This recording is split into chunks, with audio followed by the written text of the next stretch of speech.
Good morning from Tinchuley.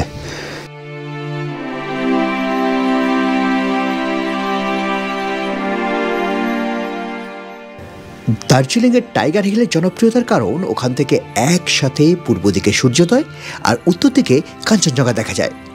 কিন্তু দার্জিলিংয়ের কাছে আরও কয়েকটা জায়গা থেকেও টাইগার হিলের মতো সুন্দর সানরাইজ উপভোগ করা যায়। তিনচুলের গুম্বাদারা ভিউ পয়েন্ট তার মধ্যে অন্যতম।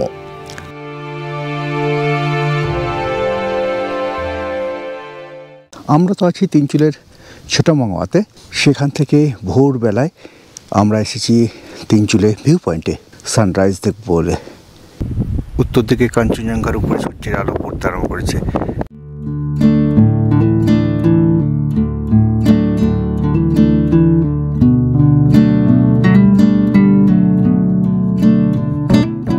এই যে ঢিপির মতো উঁচু জায়গাটা, এটাই হচ্ছে গুম্বাধারা ভিউ পয়েন্ট। আমরা সেই গুম্বাধারা ভিউ পয়েন্টে একটু উপরটায় উঠে এসেছি। সেখান থেকে সানরাইজ দেখলাম, মানে পূব দিকে একসাথে দেখা যাচ্ছে সূর্য উদয় আর উত্তর দিকে দেখা যাচ্ছে কাঞ্চনজঙ্ঘা, ঠিক টাইগার হিলে যেমনটি যায়। পাখির চোখে এই জায়গাটা আপনাদের আরেকবার দেখাই।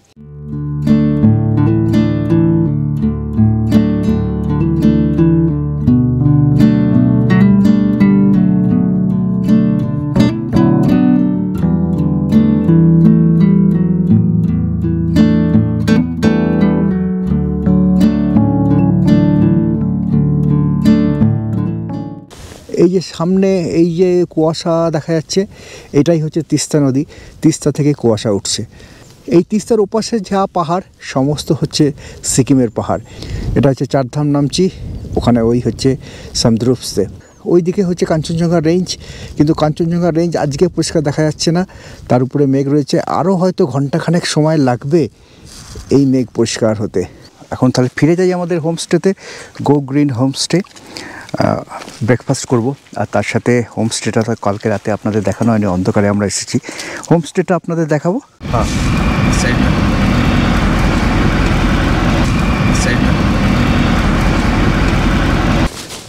এই হচ্ছে গুম্বাধারা ভিউ পয়েন্ট।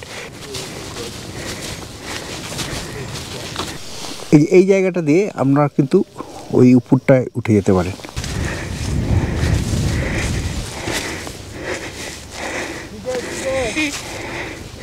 এই যে চা গাছে ফুল এসেছে। এটা মুড়ি, চা বাগানে ফুটেছে চায়ের ফুল। চা গাছের ফুলগুলো অনেকটা বেলি ফুলের মতো দেখতে। নিন চায়ের ফুল। ওই উপরটায় আমরা উঠে ওখান থেকে সানরাইজ দেখছিলাম।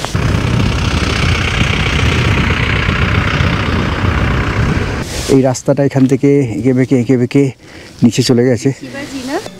ব্যাস ফিরে চলুন। গুম্বাধারা ভিউ পয়েন্ট থেকে সানরাইজ দেখা হলো। কাঞ্চনজঙ্ঘা দিকে ভালো দেখা গেল না, মেঘ আছে। এবার আমাদের হোমস্টেতে ফিরে যাই। খুব সুন্দর সানরাইজ দেখেছি এই আশিসের জন্য। আশিসকে অনেক অনেক ধন্যবাদ। এই যে জায়গাটা, এটা তো হচ্ছে তিনচুলে। আমাদের যে গো গ্রিন হোমস্টে সেটাও তিনচুলেতে। তিনচুলে অনেক বড় জায়গা। এই তিনচুলে জায়গার মধ্যেও এখন আবার অনেক ভাগ হয়েছে। আমরা যেখানটায় আছি, আমাদের হোমস্টে, সেটাকে বলা হয় ছোটা মাঙ্গওয়া। ছোটা মাঙ্গওয়া কিছুটা উপরে। আরেকটা জায়গা বড়াও মাঙ্গওয়া, যেখানে আছে অরেঞ্জ ভিলা। কালকে আমরা কমলালেবুর বাগান দেখতে গেছিলাম। বড় মাঙ্গওয়া তিনচুলের ভেতরে, কিন্তু বেশ কিছুটা নিচে। মানে ছোটা মাঙ্গওয়া উপরে, বড় মাঙ্গওয়া নিচে।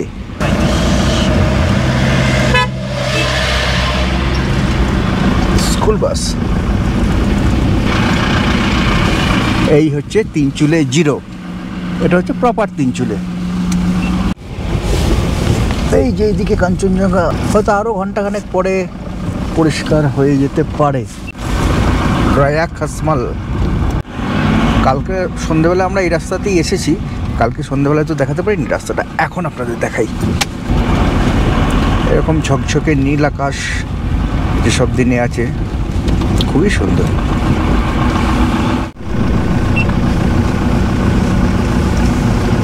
এই হচ্ছে আমাদের হোমস্টে, গো গ্রিন হোমস্টে। এখানটা ওনারা থাকেন, কিন্তু যখন গেস্ট বেশি হয়ে যায় তখন তাদের থাকারও ব্যবস্থা এখানে হয়। আর এই হচ্ছে আমাদের রুম। এই রুমটার এই যে সামনের বারান্দা, এই রুমের সামনে বারান্দা, সেই রুমের সামনে বারান্দা, প্রতিটা বারান্দাও কিন্তু প্রাইভেট। এখানটায় আপনি চেয়ার নিয়ে বসলে ওই বারান্দার কি হচ্ছে বা ওই বারান্দার লোক এই বারান্দা দেখতে পাবে না। এই লনটাও ভারী সুন্দর। এই সামনের রাস্তা, এই রাস্তাটা ধরেই আমরা এলাম, ওইটা গেট। গাড়িটা এখানে পার্ক করা আছে, আমাদের গাড়ি আমাদের সাথেই ছিল।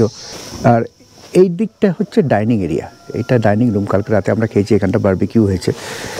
ছোট্ট হোমস্টে, এখনও এই হোটেল ছাপটা পড়েনি, কিছুদিন পরে হয়তো আরও 3টে রুম হয়ে যাবে। এই হোমস্টেগুলো যতদিন এরকম হোমস্টে হিসেবে আছে ততদিনই ভালো। পন্টেসিয়া ফুলগুলো লাল হয়ে আছে। হ্যাঁ, দেবজিৎ ড্রোন নিয়ে পুরো রেডি।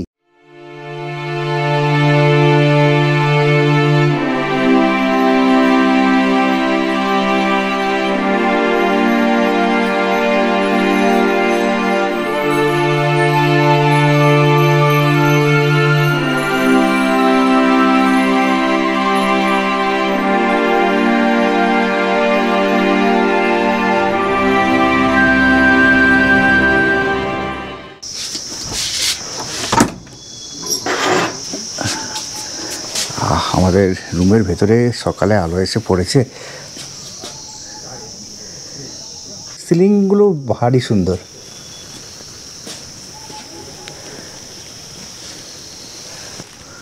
আমাদের ব্যাগ জিনিসপত্রে পুরো উল্টাল হয়ে গেছে। এটাগুলো তো দেখিয়েছি কালকে রাতে। বাথরুমটা আর একবার দিনের বেলা দেখিয়ে দিই আপনাদের। এই হচ্ছে টয়লেট, গিজার আছে, চা এসে গেছে। চাটা খেয়ে নি, চাটা ঠান্ডা হয়ে যাবে, ঠান্ডার দেশ তো। এই বেকারি বিস্কুটটা দারুণ লাগে খেতে। গুড মর্নিং শুভেন্দুদা। Good morning, good morning. আজ শরীর ঠিক আছে? শরীর ঠিক আছে, সমস্ত ঠিক আছে। আর সানরাইজটা দেখলাম, মানে তার কোনো তুলনা হয় না যা সানরাইজ দেখলাম। কিন্তু একটু কাঞ্চনজঙ্ঘায় কদিন আমাদের দেখেছি, মানে লোকে কাঞ্চনজঙ্ঘার পেছনে ছোটে, মানে প্র্যাকটিক্যালি এই ট্যুরে কাঞ্চনজঙ্ঘা আমাদের পেছনে ছুটেছে। কিন্তু আজকে আমাদের লাকটা সেরকম ভালো নয়।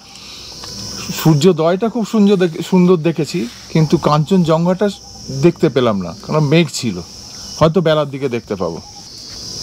দারুণ লেগেছে, বিশেষ করে সানরাইজটা পাহাড়ের ফাঁক দিয়ে। হ্যাঁ, পুরো উঠছে করে উঠলো। এই সময় অভিজ্ঞতা খুব কম হয়, এটা দারুণ লেগেছে। পাহাড়ের উপরে টুক করে সূর্যটা উঠলো, দুরন্ত। আমাদের 3 দিনের দার্জিলিং আর 1 দিনের অফবিট দার্জিলিং। অফবিট দার্জিলিংয়ে আমরা ছোটামাঙ্গাতে, তিনচুলের ছোটামাঙ্গাতে ছিলাম। সেটা আজকে শেষ। এখন আজকে যে চেক আউট করে বেরোবো ট্রেন ধরার জন্য।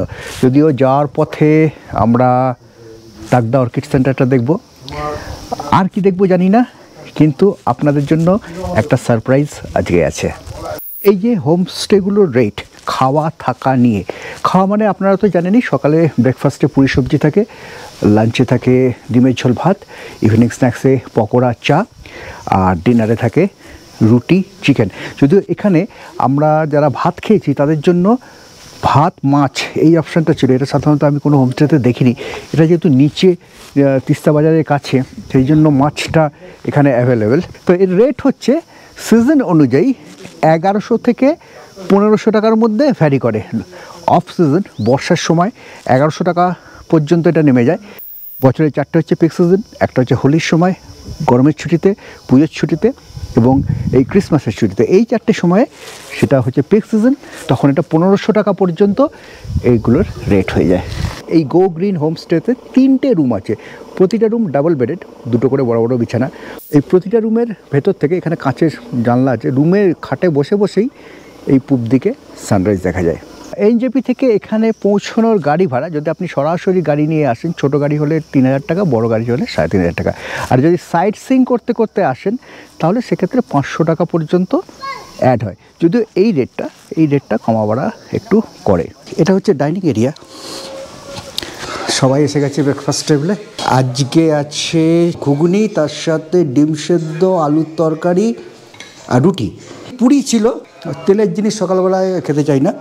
রুটি, এখানে রুটিটা কিন্তু একটু মোটা রুটি হয়, কালকে রাতেও লক্ষ্য করেছিলাম। খাওয়ার পরে ব্রেকফাস্ট টেবিলে আমরা আরেকটু বসেছিলাম, ভেবেছিলাম যে ব্রেকফাস্টের পরে আর একবার চা আসবে, কিন্তু ব্রেকফাস্টের পরে কিন্তু আর চা এলো না। কিন্তু ব্রেকফাস্টের পরে যদি একটু চায়ের ব্যবস্থা থাকতো তাহলে সেই ব্যাপারটা আরও ভালো হতো। আবার কখন আসবো তিনচুলে ছোটামাঙ্গা এই গো গ্রিন হোমস্টেতে। এবার তো ভালো করে আশেপাশটা পায়ে হেঁটে ঘোরা হলো না, আসবো আবার।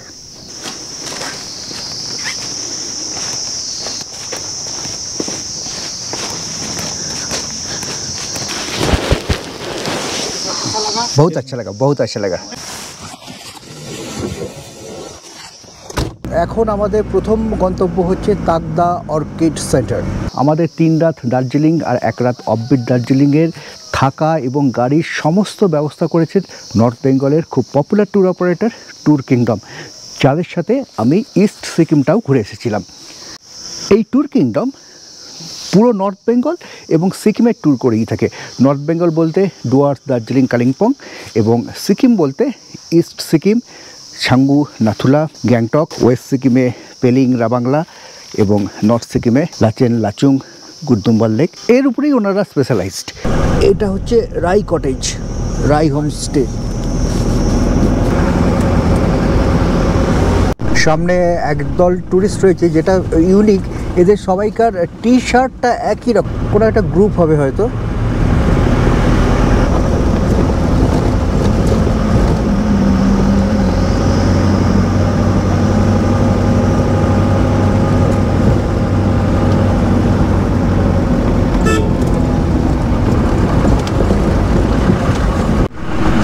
এটা হচ্ছে তিনচুলের প্রপার তিনচুলে। এই সামনেই হচ্ছে একটা ফুটবল মাঠ।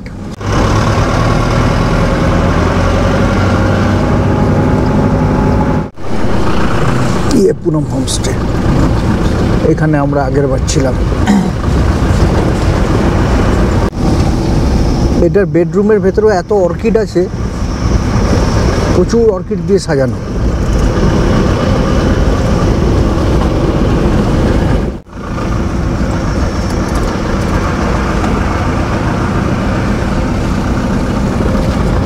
সামনের যে বিল্ডিংটা দেখতে পাচ্ছেন, ওটা তাকদা ইঞ্জিনিয়ারিং কলেজ তৈরি হচ্ছে। কয়েক বছর হয়ে গেল, এখনও কমপ্লিট হয়নি।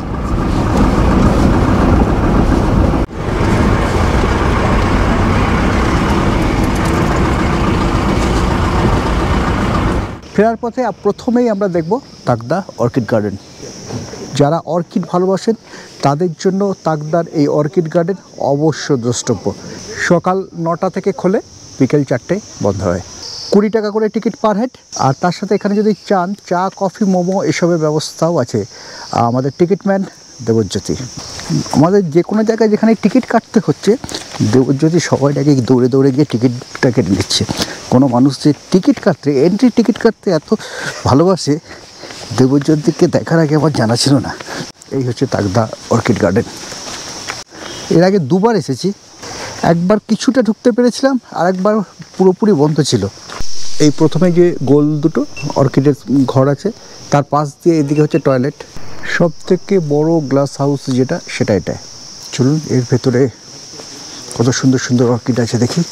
34 রকমের ওয়াইল্ড অর্কিডের লিস্ট এখানে দেওয়া আছে, তাদের কমন নেম, বোটানিক্যাল নেম, বছরের কোন সময় তারা ফুল দেয়, এবং এখানের কত নম্বর পটে সেইগুলো রাখা রয়েছে, সেইভাবে এখানে একটা ইন্ডেক্সিং করা আছে। এইগুলো কিন্তু ভারী সুন্দর। হচ্ছে ব্লু ভান্ডা, পৃথিবীর সব থেকে কস্টলি অর্কিড। এখানে ফুটে আছে কিছু পনসেটিয়া। এই হচ্ছে লেডি স্লিপার।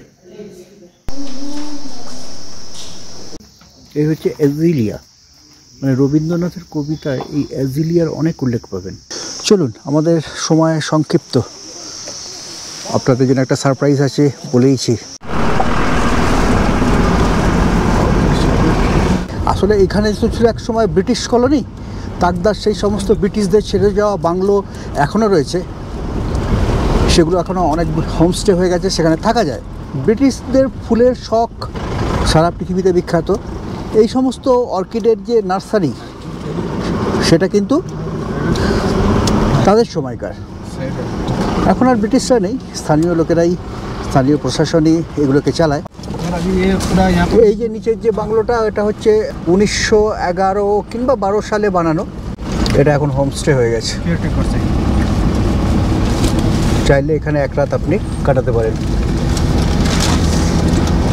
ডান দিকের যে চা বাগানটা দেখছেন, এটা হচ্ছে রংলিয়াট টি গার্ডেন। নিচে যে গ্রামটা, তার নাম হচ্ছে রংলিয়াট।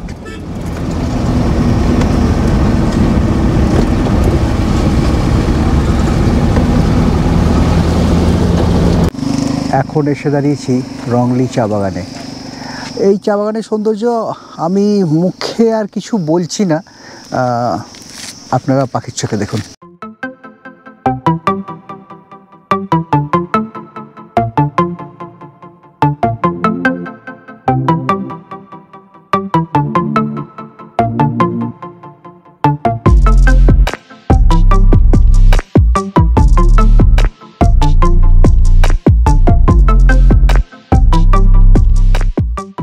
ড্রোন শট দেখলাম, আমাদের হাতে সময় কিন্তু খুব কম, দৌড়তে হবে, এবার দৌড়তে হবে। বেলা বাড়ছে, গরম বাড়ছে, তার সাথে সাথে সময়টা কমছে, তাই এবার জোর দৌড় শুরু হবে। কিন্তু যেতে যেতে সামনের চা বাগানের সৌন্দর্য সেটা এক ঝলক দেখে নিন।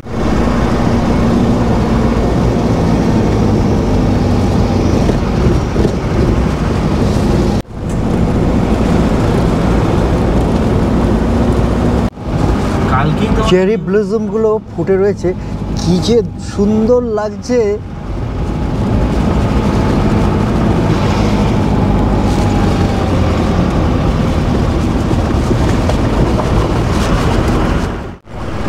এই জায়গাটার নাম হচ্ছে গেলভাঞ্জানি।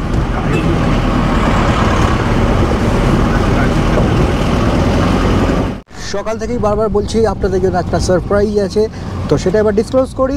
ফেরার পথে আমরা শিলিগুড়িতে বেঙ্গল সাফারির একটা গ্র্যান্ড সাফারি বুক করেছি, মানে যেখানে সমস্ত রকম হার্বিভোরাস, কার্নিভোরাস থেকে শুরু করে সমস্ত রকম সাফারি যেটা হয়, সেই সাফারিটা বুক করেছি। 3:15-তে আমাদের সাফারির টাইম, কিন্তু আমাদের রিপোর্টিং টাইম হচ্ছে 3টের সময়। এখান থেকে এক দৌড়ে সোজা পৌঁছে যাব বেঙ্গল সাফারির গেট। হাতে হাতে তালি, বেঙ্গল সাফারির gate. Welcome to Bengal safari.